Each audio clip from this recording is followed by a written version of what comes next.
বলতো 100 থেকে 1 বিয়োগ করলে কত হয়? এটি 2025 সালে টেস্ট পরীক্ষার একটা প্রশ্ন। খুলনার একটা সরকারি কলেজ সম্ভবত এই প্রশ্নটি দিয়েছিল।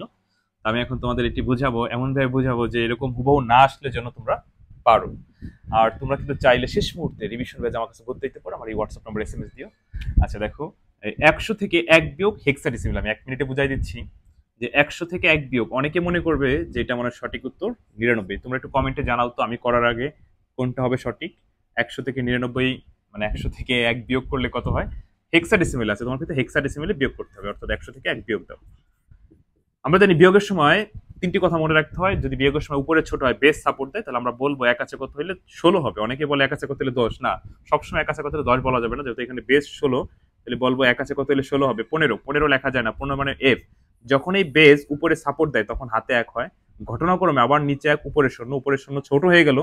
যখন উপরে ছোট হবে তখনই বেস সাপোর্ট দিবে, 16 আবার এখানে সাপোর্ট দিবে, অর্থাৎ বলবো এক আছে কত হইলে 16 হবে 15। যখনই বেস সাপোর্ট দিবে তখনই হাতের এক, তো নিচে এক উপরে এক, নিচে উপরে মিলে গেলে শূন্য। বিয়োগের সময় 22 শূন্য লিখলে হয়, না লিখলে হয়, মানে 22 শূন্য কেন লিখবো? তো সঠিক অ্যান্সার হচ্ছে এফ এফ। আশা করি বুঝতে পারছো।